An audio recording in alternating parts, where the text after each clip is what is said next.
स्वामी प्रसाद मौर्य की तमाम बयानबाजी के बावजूद भी अखिलेश यादव का फैसला ना लेना उनके खिलाफ इस बात की ओर इशारा कर रहा था कि मायावती को वह मौका नहीं देना चाहते स्वामी प्रसाद मौर्य को दोबारा पार्टी में वापस बुलाने का। जी हां, जैसा कि आप जानते हैं स्वामी प्रसाद मौर्य काफी लंबे समय तक बसपा का हिस्सा रहे थे, लेकिन बसपा छोड़ भाजपा में गए, भाजपा में मंत्री पद पर भी रहे। इसके बावजूद भी उन्होंने वो मुद्दे तब नहीं उठाए जो आज उठा रहे हैं। इसको लेकर मायावती ने भी नाराजगी जताई थी, कहा था कि जब आप बीजेपी में थे तब आपने ये मुद्दे नहीं उठाए, लेकिन अखिलेश की पार्टी में रहते हुए ये मुद्दे क्यों उठाए जा रहे हैं। जबकि मुलायम सिंह यादव का हमेशा से ही नेतृत्व ये रहा कि सभी समाज को साथ लेकर चलें, और डिम्पल यादव, अखिलेश शिवपाल खुद को हिंदू बताते हैं, राम भगवान कृष्ण भगवान की पूजा करने वाले बताते हैं, लेकिन ऐसे बयानों को बर्दाश्त भी कर लेते हैं। तो ये सब सोच विचार करने वाली बात है। दरअसल आप जानते ही हैं कि स्वामी प्रसाद मौर्य तो बस मौका ढूंढते हैं, पार्टी पाला बदलने का मौका मिलते ही वह पाला बदल लेते हैं, और मायावती फिर से एक्टिव हो चुकी हैं।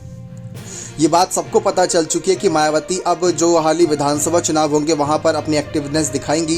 करीब 20 महीनों बाद 20 रैलियां करेंगी मायावती। तो मायावती की कहीं ना कहीं एक्टिवनेस इस बात की ओर इशारा कर रही है कि बसपा की वापसी की ओर देख रही हैं, और स्वामी प्रसाद मौर्य मायावती की ताकत से वाकिफ है कि मायावती क्या कर सकती हैं। इसी वजह से हाल ही में इतना कुछ मायावती ने उनको खरी खोटी सुनाई, बावजूद इसके स्वामी प्रसाद मौर्य ने साफ कहा था कि मायावती मेरी पुरानी नेता रही है और उनके खिलाफ मैं कोई बयान नहीं दूंगा। तो इस तरीके से मायावती का एक तरीके से समर्थन जता दिया था। बावजूद इसके अखिलेश ने उन पर कोई आपत्ति नहीं जताई। चलो माना कि धार्मिक बयान दे रहे थे तो वो तो उनके हित के बयान थे, लेकिन किसी और नेता की तारीफ कर देना, फिर अखिलेश की चुप्पी सारे सवाल खड़े करता। और अभी हाल ही विधानसभा चुनाव में भी हार के बावजूद उनको महासचिव बनाना, तो अखिलेश मौका नहीं देना चाहते स्वामी प्रसाद मौर्य को पार्टी छोड़ने का। वरना हाल ही में उनकी बेटी संघमित्रा मौर्य ने कहा था कि अगर बीजेपी मुझे आदेश दे तो मैं अपने पिता स्वामी प्रसाद मौर्य को बीजेपी में एंट्री कराना चाहूंगी।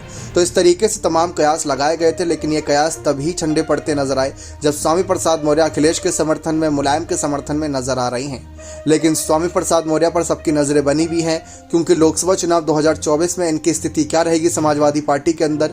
क्योंकि बीजेपी नेताओं का भी यही कहना, ओपी राजभर ने भी यही कहा था कि समाजवादी पार्टी का काम खराब कर देंगे स्वामी प्रसाद मौर्य। जिस तरीके की बयानबाजी कर रहे हैं, जनता इनसे काफी नाराज है, लेकिन ओबीसी, दलित और मुस्लिम जनता तो इनसे काफी खुश होगी ना, क्योंकि हिंदू धर्म को लेकर जो बात छेड़ी थी। तो यहाँ पर एक अलग समीकरण बन चुका है। बसपा में वापसी के तमाम कयास लगाए जा रहे थे, लेकिन बसपा में वापसी का आखिरी फैसला स्वामी प्रसाद मौर्य का रहेगा।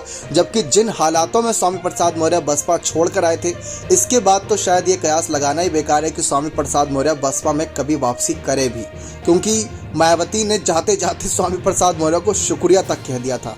तो इससे साफ पता चलता है कि मायावती भी नहीं चाहती कि स्वामी प्रसाद मौर्य पार्टी के अंदर आए। बने रहे चैनल के साथ। बहुत बहुत धन्यवाद।